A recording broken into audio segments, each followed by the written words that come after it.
ഓം നമോ ഭഗവതേ വാസുദേവായ. ഇന്ന് കുട്ടികൾക്കായി ഒരു ചെറിയ കഥ, സർപ്പയാഗം. ഇതാണ് കഥ. അർജുനൻ്റെ മകനാണ് അഭിമന്യു. അഭിമന്യുവിൻ്റെ മകൻ പരീക്ഷിത്ത്. അദ്ദേഹം ഭാരതം ഭരിച്ചിരുന്ന കാലത്ത് ഒരു ദിവസം നായാട്ടിനായി കാട്ടിലേക്ക് പോയി. ഒരു മാനിൻ്റെ പിന്നാലെ ഓടിയ മഹാരാജാവ് ഒരു ആശ്രമത്തിൻ്റെ മുറ്റത്തെത്തി. മാൻ എവിടെയോ മറഞ്ഞു. മുറ്റത്ത് തന്നെ ഒരു മഹർഷി ധ്യാനത്തിലിരിക്കുന്നുണ്ടായിരുന്നു. രാജാവ് മഹർഷിയോട് ചോദിച്ചു, മഹർഷി, ഇതുവഴി ഒരു മാൻ കടന്നു പോയോ? ധ്യാനത്തിൽ മുഴുകിയിരുന്ന മഹർഷി ഈ ചോദ്യം കേട്ടില്ല. രാജാവ് വീണ്ടും ചോദിച്ചു. പക്ഷേ മഹർഷി ധ്യാനത്തിലാണ്, കേട്ടില്ല. മഹാരാജാവിന് കോപം വന്നു. തിരിഞ്ഞു നോക്കിയപ്പോൾ അല്പം അകലെയായി ഒരു ചത്ത പാമ്പ് കിടക്കുന്നത് കണ്ടു. മഹാരാജാവ് വില്ലിൻ്റെ അറ്റം കൊണ്ട് ആ പാമ്പിനെ കോരിയെടുത്ത് മഹർഷിയുടെ കഴുത്തിലിട്ടു. എന്നിട്ടും മഹർഷി ഉണരുന്നില്ല, അറിയുന്നില്ല. മഹർഷി ഉണരും മുമ്പ് തന്നെ അദ്ദേഹത്തിൻ്റെ മകൻ അവിടെ എത്തി. തൻ്റെ അച്ഛൻ്റെ കഴുത്തിൽ ചത്ത പാമ്പ് കിടക്കുന്നത് കണ്ട് കുമാരന് കോപമുണ്ടായി. പെട്ടെന്ന് ആ കുമാരൻ ശപിച്ചു, ഈ കടുംകൈ ചെയ്തവൻ ഇന്നേക്ക് 7-ാം ദിവസം തക്ഷകൻ്റെ കടിയേറ്റ് മരിക്കട്ടെ. കുറേ കഴിഞ്ഞ് മഹർഷി ധ്യാനത്തിൽ നിന്ന് ഉണർന്നു. വിവരങ്ങൾ മുനികുമാരൻ പറഞ്ഞറിഞ്ഞു. ഇത് ചെയ്തത് ആരാണെന്ന് മഹർഷി ധ്യാനത്തിലൂടെ മനസ്സിലാക്കി. രാജാവിനെ ശപിച്ചതിന് മഹർഷി മകനെ ശാസിച്ചു. ഉടനെ തന്നെ കാര്യങ്ങൾ മഹാരാജാവിനെ അറിയിക്കാൻ മകനെ പറഞ്ഞുവിട്ടു. മുനികുമാരൻ രാജധാനിയിലെത്തി മഹാരാജാവിനെ വിവരം അറിയിച്ചു. 7 ദിവസത്തേക്ക് മാത്രമേ തനിക്ക് ജീവിതമുള്ളൂ എന്നറിഞ്ഞ രാജാവ് ദുഃഖിച്ചു. ഈ 7 ദിവസം കൊണ്ട് ഈശ്വരപ്രീതി നേടാൻ എന്താണ് വഴിയെന്ന് അദ്ദേഹം ചിന്തിച്ചു. ഒപ്പം സർപ്പഭയം ഒഴിവാക്കാനും രാജാവ് ഉപായം അന്വേഷിച്ചു. മന്ത്രിമാരും പുരോഹിതന്മാരും ഓടിയെത്തി. അവർ തമ്മിൽ ആലോചിച്ചു. ജലമധ്യത്തിൽ ഒരു മാളിക പണിയിച്ചു. അടുത്ത ദിവസം തന്നെ ഭാഗവത കഥകൾ കേൾക്കുവാൻ ഒരുങ്ങി. ഭാഗവത കഥ പറയാൻ കഴിവിറ്റ ശുകമഹർഷിയെ തന്നെ വരുത്തി. അടുത്ത ദിവസം മുതൽ മഹാരാജാവ് വ്രതനിഷ്ഠയോടെ പുതിയ മാളികയിലിരുന്നു. ഭാഗവത കഥ കേൾക്കാൻ തുടങ്ങുകയും ചെയ്തു. പുതിയ മാളികയിലിരുന്ന് ഭാഗവത കേൾക്കാൻ തുടങ്ങി. 7-ാം ദിവസമായി. കുറേ മുനികുമാരന്മാർ മഹാരാജാവിനെ അനുഗ്രഹിക്കാനെത്തി. മഹാരാജാവിന് നൽകാൻ കുറേ കാട്ടുപഴങ്ങളും അവർ കൊണ്ടുവന്നിരുന്നു. മഹാരാജാവ് കുമാരന്മാരെ സൽക്കരിച്ചു. അവർ കൊണ്ടുവന്ന കാഴ്ചകളെല്ലാം സ്വീകരിച്ചു. വേഷം മാറി വന്ന സർപ്പങ്ങളായിരുന്നു ആ മുനികുമാരന്മാരെന്ന് മഹാരാജാവ് മനസ്സിലാക്കിയില്ല. ഭാഗവത കഥ കേട്ട് മഹാരാജാവിന് ജീവിതത്തോടുള്ള മോഹം തീർന്നിരുന്നു. എപ്പോൾ വേണമെങ്കിലും മരിക്കാം എന്ന ഒരു വിചാരമുണ്ടായി. ഈ സമയത്ത് മുനികുമാരന്മാർ കൊണ്ടുവന്ന പഴങ്ങൾക്കിടയിൽ ഒരു ചെറിയ പുഴുവായി ഒളിച്ചിരുന്ന തക്ഷകൻ മഹാരാജാവിനെ കടിച്ചു.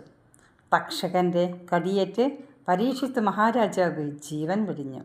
രാജ്യമാകെ ദുഃഖത്തിലായി. പുത്രനായ ജനമേജയൻ രാജാവായി.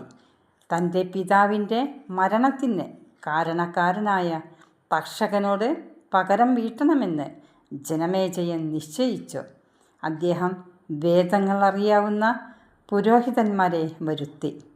തൻ്റെ ആഗ്രഹം അവരെ അറിയിച്ചു. അവർ സർപ്പയാഗം നടത്താമെന്ന് ഏറ്റു. അങ്ങനെ യാഗം തുടങ്ങി. ഹോമദ്രവ്യങ്ങളോടൊപ്പം സർപ്പങ്ങളും തീയിൽ വീണുരുകി.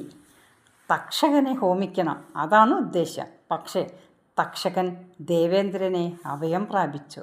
ഈ സമയത്ത് വാസുകിയുടെ അനന്തരവനായ ആസ്തികൻ ഒരു ബ്രാഹ്മണ ബാലൻ്റെ വേഷത്തിൽ അവിടെ എത്തി. സൂത്രം പ്രയോഗിച്ച രാജാവിൻ്റെ തൊട്ടു പിന്നാലെ അദ്ദേഹം സ്ഥാനം പിടിച്ചു. അവിടെ ഇരുന്നു കൊണ്ട് ആസ്തികൻ ഈ യാഗത്തെ സ്തുതിച്ചു. മഹാരാജാവിൻ്റെ ധർമ്മനീതിയെ പുകഴ്ത്തി. ഇത് കേട്ട് മഹാരാജാവ് ബാലകൻ്റെ നേർക്ക് കനിഞ്ഞു. വേണ്ടതെന്തും ആവശ്യപ്പെട്ടുകൊള്ളാൻ മഹാരാജാവ് അനുവദിച്ചു. ചോദിക്കുന്നതെന്തും കിട്ടുമെന്നുറപ്പായപ്പോൾ ബാലൻ പറഞ്ഞു, മഹാരാജൻ, ഈ യാഗം ഇപ്പോൾ ഇവിടെ വെച്ച് നിർത്തണം. ഇപ്പോൾ കോരിയെടുത്ത ഹോമദ്രവ്യം ഹോമിക്കരുത്. അങ്ങനെ തക്ഷകൻ രക്ഷപ്പെട്ടു. പക്ഷേ ഇതിനകം ഒട്ടേറെ സർപ്പങ്ങൾ വെന്തു കഴിഞ്ഞിരുന്നു. അവ പ്രാണവേദനയോടെ മഹാരാജാവിനെ ശപിച്ചു. ആ ശാപങ്ങളുടെ ഫലമായി മഹാരാജാവിന് രോഗം പിടിപെട്ടു. സഹിക്കാനാവാത്ത വേദനയോടെ മഹാരാജാവ് പിടഞ്ഞു. കൊട്ടാരത്തിലെ വൈദ്യന്മാർ പാഞ്ഞെത്തി. അവർക്കറിയാവുന്ന മരുന്നുകളൊക്കെ കൊടുത്തു. ഒരു പ്രയോജനവുമുണ്ടായില്ല. ജ്യോത്സ്യന്മാർ വന്നെത്തി. അവർ പ്രശ്നം വെച്ചു. രോഗകാരണം കണ്ടെത്തി. പ്രതിവിധിയും നിർദ്ദേശിച്ചു. സർപ്പങ്ങളുടെ ശാപമാണ് ഈ മഹാരോഗത്തിന് നിദാനം. മഹാരാജാവ് ഗുരുവായൂർ അമ്പലത്തിൽ പോയി ഭജനം പാർക്കണം. ഉള്ളഴിഞ്ഞ് പ്രാർത്ഥിക്കുന്നവരെ ഗുരുവായൂരപ്പൻ കൈവിടില്ല. ഭഗവാൻ കനിഞ്ഞാൽ രോഗം മാറും. അതനുസരിച്ച് ജനമേജയ രാജാവും രാജ്ഞിയോടൊപ്പം ഇവിടെ വന്ന് ഗുരുവായൂരിൽ വന്ന് ഭജനം പാർത്തു. പല നാളുകൾ കഴിഞ്ഞിട്ടും രോഗത്തിന് ശമനമുണ്ടായില്ല. ഒരു രാത്രിയിൽ വേദന സഹിക്കാനാവാതെ മഹാരാജാവ് വളരെയധികം വിഷമിച്ചു. ഒടുവിൽ രാജ്ഞിയുമൊത്ത് ഭഗവാന്റെ തിരുനടയിലെത്തി ഗുരുവായൂരപ്പനെ വിളിച്ച് അവർ കരഞ്ഞു. ക്രമേണ കരച്ചിൽ ഉച്ചത്തിലായി. അവിടെ അടുത്തായി ഉറങ്ങിക്കിടന്ന ഒരു വൃദ്ധൻ ചാടിയെണീറ്റു. രാത്രി ഒരറ്റത്ത് കിടന്നുറങ്ങാനും സമ്മതിക്കില്ലെന്ന് പറഞ്ഞു. രാജ്യദമ്പതിമാരെ ശകാരിച്ചു. അത് കേട്ടിട്ടും രാജാവിനും രാജ്ഞിക്കും ഭാവഭേദമൊന്നും ഉണ്ടായില്ല. ഭഗവാനെ തന്നെ വിളിച്ച് ദയനീയമായി കരയുന്ന രാജാവിനെയും രാജ്ഞിയെയും ശകാരിക്കുന്നത് കൊണ്ട് പ്രയോജനമില്ലെന്ന് കണ്ട് വൃദ്ധൻ ഇരുട്ടിലെങ്ങോ മറിഞ്ഞു. പെട്ടെന്ന് അമ്പലത്തിലെ മണികൾ മുഴങ്ങി. ശ്രീകോവിലിൻ്റെ വാതിൽ താനെ തുറന്നു. പുഞ്ചിരിച്ചു നിൽക്കുന്ന ഭഗവാന്റെ തിരുമുഖം രാജാവും രാജ്ഞിയും കൺകുളിർക്കെ കണ്ടു. രാജാവ് ആ തിരുമുമ്പിൽ നമസ്കരിച്ചു. പെട്ടെന്ന് തന്നെ തൻ്റെ രോഗം ഭേദമായിരിക്കുന്നുവെന്ന് മഹാരാജാവിന് ബോധ്യമായി.